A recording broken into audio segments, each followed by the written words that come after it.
Class 12 UP board के प्यारे विद्यार्थियों, स्वागत है आप सभी का शिवम लेक्चरर में। साहित्यिक हिंदी का पेपर है जो 18 फरवरी 2026 के लिए सबसे ज़्यादा महत्वपूर्ण है। मेरे प्यारे बच्चों, पूरा पेपर एकदम अच्छे से आंसर के साथ हल करके आपको बताने वाले हैं, तो आप लोग वीडियो को पूरा अंत तक देखिएगा। यह एक वायरल पेपर है। सेम ऐसा ही पेपर आपके बोर्ड एग्जाम 2026 में पूछा जाएगा। समय 3 घंटे 15 मिनट का होता है मेरे प्यारे बच्चों, और पूर्णांक होता है 100 का। यहाँ पर थोड़ा सा निर्देश देख लेते हैं। निर्देश में क्या है? प्रारंभ के 15 मिनट परीक्षार्थियों को प्रश्न पत्र पढ़ने के लिए निर्धारित है। इस प्रश्न पत्र में 2 खंड हैं। दोनों खंडों के सभी प्रश्नों के उत्तर देना अनिवार्य है। तो सभी लोग वीडियो को लाइक करेंगे, चैनल पर नए होंगे चैनल को सब्सक्राइब करेंगे, शेयर करेंगे। चलिए शुरू करते हैं। सबसे पहले खंड का, इसमें प्रश्न नंबर 1 का है, जयशंकर प्रसाद द्वारा लिखित नाटक नहीं है। तो करुणालय जयशंकर प्रसाद का नाटक है, सज्जन भी जयशंकर प्रसाद का नाटक है, और कल्याणी परिणय भी जयशंकर प्रसाद का नाटक है।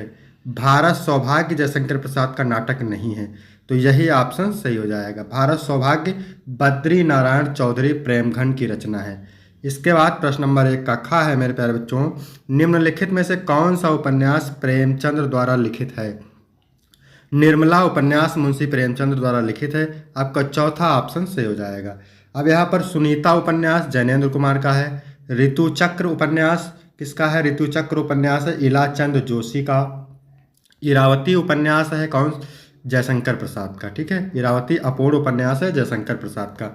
मेरे प्यारे बच्चों, अगर आपको इसका PDF चाहिए तो डिस्क्रिप्शन में टेलीग्राम की लिंक मिल जाएगी, वहाँ से टेलीग्राम ज्वाइन करेंगे, आपको PDF मिल जाएगी। प्रश्न नंबर 1 का गा है, निम्न में से हजारी प्रसाद द्विवेदी की रचना नहीं है। तो विल्ले सुर वकरिहा नहीं है। विल्ले सुर वकरिहा किसकी रचना है? ये है मेरे प्यारे बच्चों, उपन्यास है सूर्यकांत त्रिपाठी निराला का। ठीक है, हिंदी साहित्य की भूमिका, विचार और वितर्क, साहित्य का मर्म, ये तीनों रचनाएं हजारी प्रसाद द्विवेदी की हैं। ठीक है, इसके बाद में प्रश्न नंबर 1 का घा कह रहा है, एकांतवासी योगी तथा उजड़ ग्राम किसकी रचना है?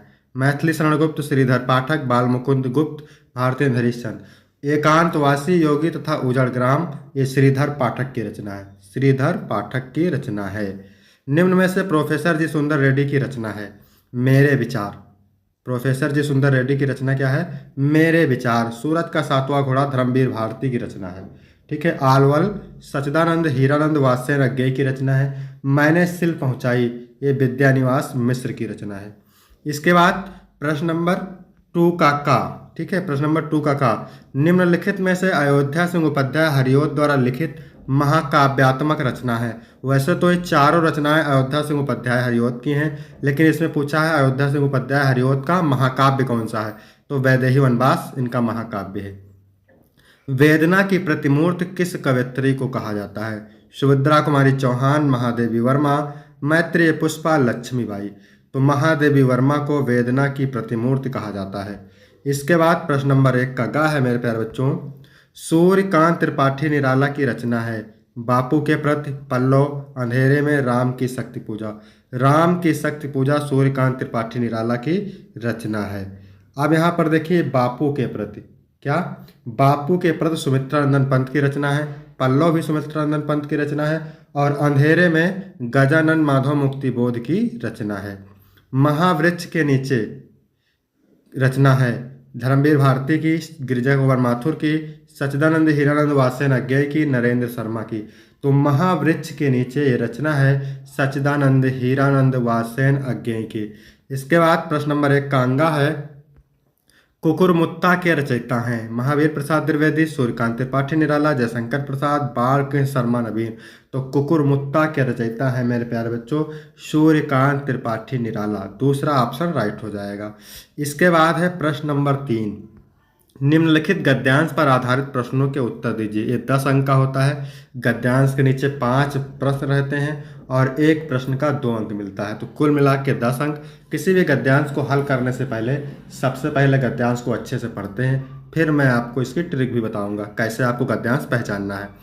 राष्ट्र का तीसरा अंग जन की संस्कृति है। मनुष्य ने युगों युगों में जिस सभ्यता का निर्माण किया है वही उसके जीवन की श्वास प्रश्वास है। बिना संस्कृत के जन की कल्पना कमबंध मात्र है। संस्कृत ही जन का मस्तिष्क है। संस्कृत के विकास और अभ्युदय के द्वारा ही राष्ट्र की वृद्धि संभव है। राष्ट्र के समग्र रूप में भूमि और जन के साथ साथ जन की संस्कृति का महत्वपूर्ण स्थान है। अब यहाँ पर देखिए मेरे प्यारे बच्चों, जहाँ पर राष्ट्र शब्द मिल जाए, जन शब्द मिल जाए, पृथ्वी मिल जाए, भूमि मिल जाए, धरती मिल जाए, माता मिल जाए, तो वहाँ पर समझ जाइएगा कि ये राष्ट्र का स्वरूप चैप्टर से लिया गया है। पहला क्वेश्चन पूछेगा उपयुक्त गद्यांश के पाठ और लेखक का नाम।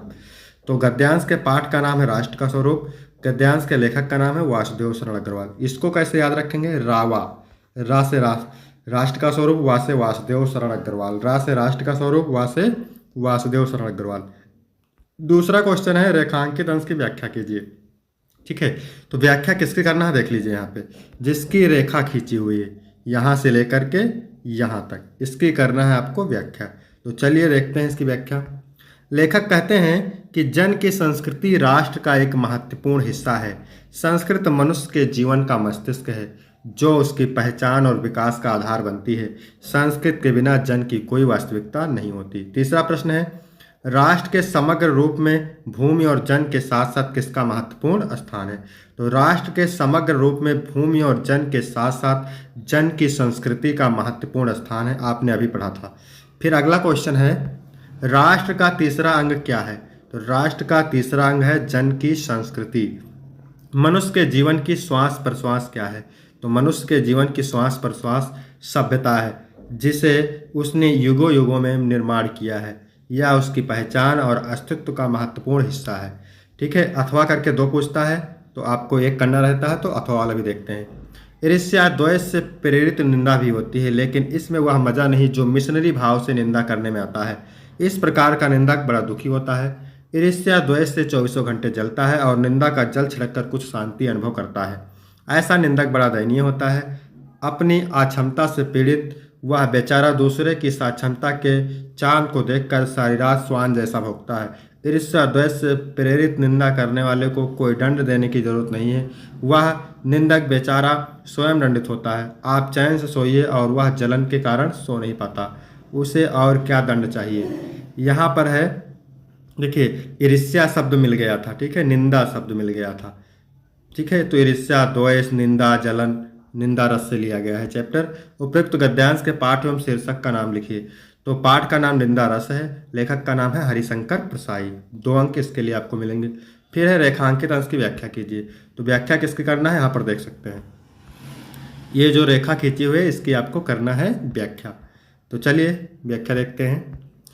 लेखक ने कहा है कि निंदा ईर्ष्या भाव से प्रेरित होती है और मिशनरी भाव से भी। मिशनरी भाव से की गई निंदा बिना किसी द्वेष भाव के धर्म प्रचार जैसे पुण्य कार्य की भावना से की जाती है। ईर्ष्या भाव से प्रेरित निंदा, ईर्ष्या भाव से प्रेरित होकर निंदा करने में वह आनंद नहीं आता जो मिशनरी भाव से प्रेरित होकर निंदा करने में आता है। अगला क्वेश्चन है, क्या कह रहा है? मिशनरी निंदक शांति का अनुभव कब करता है? तो मिशनरी निंदक ईर्ष्या द्वेष से 24 घंटे जलता है और निंदा का जल छिड़ककर कुछ शांति अनुभव करता है, आपने अभी पढ़ा था। किस प्रकार के निंदक को दंड देने की कोई जरूरत नहीं होती? कारण सहित उत्तर दीजिए। मिशनरी निंदक को दंड देने की कोई जरूरत नहीं होती। कारण यह है कि ऐसा निंदक बेचारा स्वयं दंडित होता है। इसके बाद अगला क्वेश्चन है, अपनी अक्षमता से पीड़ित निंदक दूसरे की सक्षमता के चांद को देखकर कैसा व्यवहार करता है? अपनी अक्षमता से पीड़ित निंदक दूसरे की सक्षमता के चांद को देखकर सारी रात स्वान जैसा भौंकता है, कुत्ता जैसा भौंकता है। इसके बाद है प्रश्न नंबर 4, निम्नलिखित पद्यांशों पर आधारित प्रश्नों के उत्तर दीजिए। सबसे पहले इसकी व्याख्या पढ़ेंगे, फिर क्वेश्चन देखेंगे। तो मेरे प्यारे नौ जलद से कंज से नेत्र वाले, जाके आए ना मधुबन से वो ना भेजा संदेशा। राधा पवन से कहती है कि हे पवन, नवीन बादल के समान और कमल के समान नेत्र वाले मेरे प्यारे श्री कृष्ण मथुरा जाने के बाद ना मथुरा से वापस आए और ना ही मेरे लिए कोई संदेश भेजा। मैं रो रो के प्रिय विरह से बावली हो रही हूँ, जाके मेरी सब दुख कथा श्याम को तो सुना दे। मैं अपने प्रियतम श्री कृष्ण के वियोग में रो रो करके बावली हो रही हूँ, तुम जा करके मेरी सारी दुख भरी कहानी श्याम को सुना देना। जो ही मेरा भवन तज तू अल्प आगे बढ़ेगी। राधा कहती है कि जैसे हे पवन, जैसे ही तुम मेरा घर छोड़कर थोड़ा आगे बढ़ोगी, शोभा वाली सुखद कितनी मंजू कुंजी मिलेंगी। शोभा देने वाली और सुख प्रदान करने वाली बहुत सारी सुंदर सुंदर लताएं मिलेंगी। प्यारी छाया होगी और मृदुल स्वर, पक्षियों के चहचहाने की कोमल स्वर होगी। वह तुझे मोह लेंगी तो भी मेरा दुख लख वहाँ ना जा विश्राम करना, फिर भी तुम मेरा वहाँ दुख को ध्यान में रख करके वहाँ जा करके विश्राम ना करना। तो इस चैप्टर को आपने बहुत अच्छे से पढ़ा होगा, पवन दूतिका। ठीक है, पवन दूतिका हर साल लगभग पूछा जाता है इस चैप्टर से। तो पाठ का नाम पवन दूतिका है, लेखक का नाम है अयोध्या सिंह उपाध्याय हरिओत। ठीक है, पवन दूतिका द्वारा किसने किसको संदेश भेजा है? तो राधा पवन को दूती बनाकर किसको संदेश भिजवाती है? रेखांकित अंश की व्याख्या, तो व्याख्या मैंने अभी बता ही दिया है आपको पूरी। इसके बाद में है प्रस्तुत पद्यांश में श्री कृष्ण के सौंदर्य का वर्णन किस प्रकार किया गया है? तो राधा के अनुसार कृष्ण के नयन नवीन बादलों के समान पनीले व मनोहारी हैं। राधा का प्रेम उनके प्यारे प्राण प्रिय कृष्ण के विरह में व्याकुल है। मधुबन जाकर किसने कोई संदेश नहीं भेजा? तो मधुबन जाकर श्री कृष्ण ने कोई संदेश नहीं भेजा। फिर अथवा वाला देखते हैं।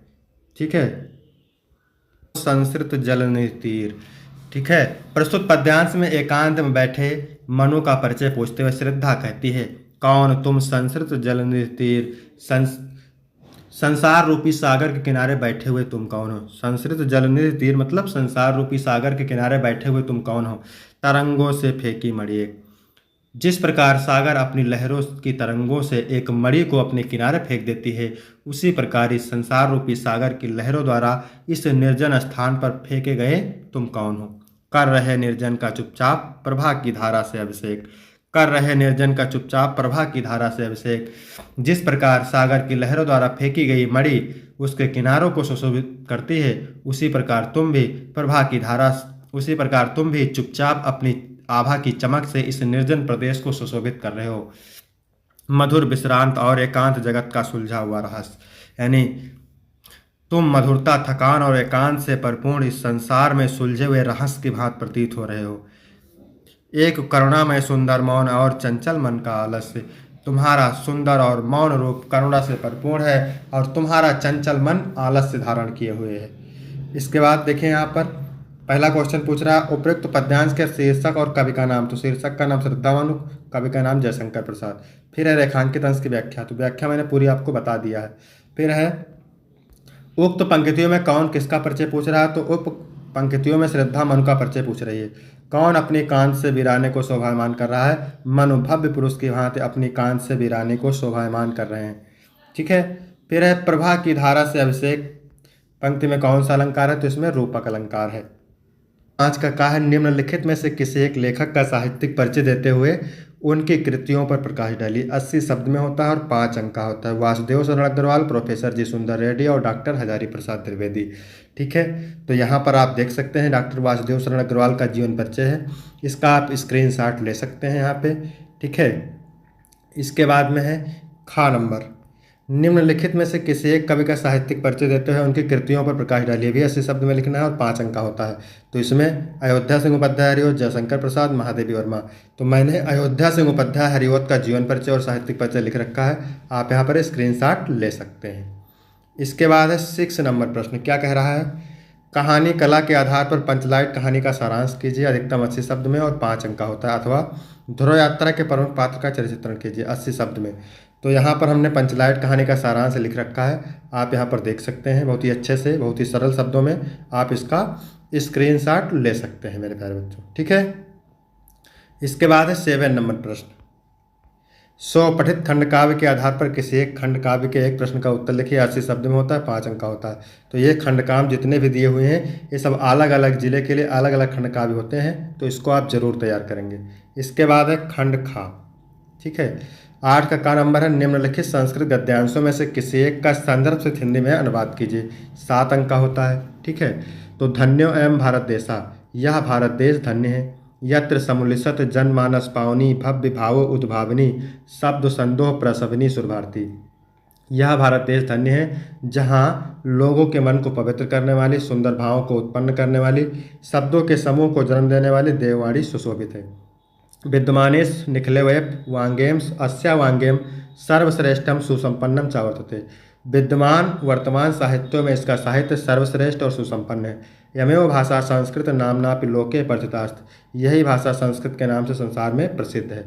अस्माकं रामायण महाभारत ऐतिहासिक ग्रंथा चत्वारो वेदा सर्वा उपनिषद अष्टदश पुराणानि अन्यानि च महाकाव्य नाटकादि अस्याः भाषाया लिखतानि सन्ति। यानी हमारे रामायण महाभारत ऐतिहासिक ग्रंथ, चारों वेद, सभी उपनिषद, 18 पुराण और अन्य महाकाव्य नाटक आदि इसी भाषा में लिखे गए हैं। संदर्भ देख सकते हैं कैसे लिखना है आपको, यहाँ पर स्क्रीनशॉट ले सकते हैं अनुवाद का। संदर्भ लिखना है, प्रस्तुत गद्यांश हमारी पाठ्यपुस्तक संस्कृत दिग्दर्शिका के संस्कृत भाषा में महत्तम नामक पाठ से अवतरित है। संदर्भ लिखेंगे, संदर्भ का 2 अंक मिलता है, अनुवाद का 5 अंक मिलता है, कुल मिला के 7 अंक।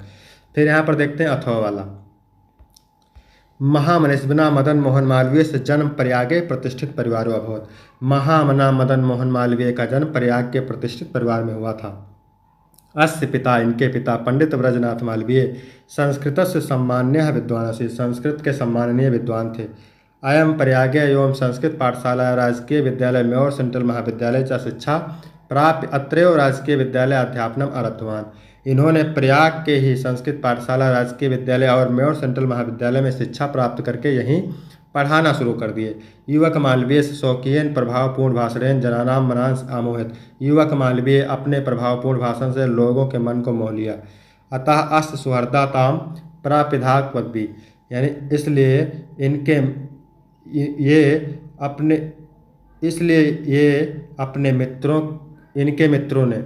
इनको मित्रों ने इन्हें वकालत की पदवी प्राप्त कर देश की श्रेष्ठ सेवा करने के लिए प्रेरित किया। अतः इसलिए इनके मित्रों ने इन्हें वकालत की पदवी प्राप्त कर देश की श्रेष्ठ सेवा करने के लिए प्रेरित किया। संदर्भ लिखेंगे, प्रस्तुत गद्यांश हमारी पाठ्यपुस्तक संस्कृत दिग्दर्शिका के महामना मालवीय नामक पाठ से अवतरित है। यहाँ पर अब इसका अनुवाद देख सकते हैं। फिर खा नंबर है इसका, दिए गए श्लोकों में से किसी एक का संदर्भ से हिंदी में अनुवाद कीजिए। तो सुखार्थिनों कुतो विद्या, यानी सुख चाहने वाले को विद्या कहाँ, कुतो विद्यार्थिना सुखम, और विद्यार्थी को सुख कहाँ। सुखार्थी व तजेत विद्या, सुख चाहने वालों को विद्या छोड़ देनी चाहिए। विद्यार्थी व तजेत सुखम, विद्यार्थी को सुख छोड़ देना चाहिए। संदर्भ कैसे लिखेंगे, प्रस्तुत श्लोक हमारी पाठ्यपुस्तक संस्कृत के सुभाषित वृत्तांत नामक पाठ से अवतरित है। यहाँ अनुवाद देख सकते हैं। फिर देखते हैं अथवा वाला क्या है। जल बिंदु निपातेन करमसा पूरते घटा, जल की एक एक बूंद निपातेन माने गिरने से करमसा घड़ा भर जाता है। साहेतु सर्व विधानाम धर्म से चाधनस्सा, सभी विधानों में धर्म और धन का यही कारण है। ठीक है, ये अनुवाद हो गया आपका। फिर है 9 नंबर प्रश्न। निम्नलिखित प्रश्नों में से किन्हीं 2 प्रश्नों के उत्तर दीजिए। 4 अंक का होता है। सर्वधनम प्रधानम किम धनम अस्ति, सर्वधनम प्रधानम विद्याधनम अस्ति। श्री मालवीय चरित्रे का सर्वोच्च गुण आसीत्, श्री मालवीय चरित्रे सर्वोच्च गुण जनसेवा आसीत्। पंचशील सिद्धांता कस्मिन् युगे प्रयुक्ता आसन, पंचशील सिद्धांता बौद्ध युगे प्रयुक्ता आसन। इसके बाद अगला क्वेश्चन है, कस्य साहित्य सरसम मधुरम चास्ति, संस्कृत से साहित्यम सरसम मधुरम चास्ति। फिर है 10 का क, ख और ग, करुण अथवा शांत रस, उपमा अथवा प्रेक्षालंकार, चौपाई अथवा कुंडलिया छंद। ठीक है, इसके बाद 11 नंबर प्रश्न है, मोस्ट इंपॉर्टेंट है। निम्नलिखित में से किसी एक विषय पर निबंध लिखिए। 9 अंक का होता है। भारत में आतंकवाद, नारी सशक्तिकरण, जातिवाद की समस्या, दहेज प्रथा एवं अभिशाप। इसके बाद है 12 का पहला, साक्षरा का संधि विच्छेद होता है सा प्लस अक्षरा। ठीक है, फिर है हरिश्चंद्र में संधि है, तो हरिश्चंद्र में संधि कौन सी है, इसमें विसर्ग संधि है। ठीक है, यहाँ पे ऑप्शन नहीं दिया है, विसर्ग संधि है। फिर है नमस्ते का संधि विच्छेद होता है नमः प्लस ते। ठीक है, इसके बाद है निम्नलिखित में से किसी 2 का समास का नाम लिखिए। तो प्रतिमान में प्रति उपसर्ग है, तो इसमें अव्यय भाव समास है। भुजदंडा में कर्मधारय समास है। चराचरम में भी कर्मधारय समास है। फिर 13 नंबर प्रश्न है, किसी बैंक में खाता खोलने के लिए बैंक के शाखा प्रबंधक को एक पत्र लिखिए, अथवा अपने मोहल्ले की नालियों की सफाई और नगर निगम के स्वास्थ्य अधिकारी को पत्र लिखिए। भी 8 अंक का है, तैयार करेंगे, मोस्ट इंपॉर्टेंट है। फिर है लघुता में प्रत्यय है, तो तल प्रत्यय है लघुता में। इसके बाद है किस शब्द में मतुप प्रत्यय है, बुद्धिमान में मतुप प्रत्यय है। इसके बाद है रेखांकित पदों में से किसी एक पद में विभक्ति तथा संबंधित नियम का उल्लेख कीजिए। ग्रहम परता वनम अस्ति, तो यहाँ पर परता दिख गया है, यहाँ पर द्वितीय विभक्ति है। सा सिरसा कलौटा, वह सिर से गंजा है, यहाँ पर जो है तृतीय विभक्ति है सिरसा में। देवभ्यम स्वाहा, इसमें चतुर्थी विभक्ति है। तो यहाँ तक वीडियो कंप्लीट होता है। वीडियो कैसा लगा, वीडियो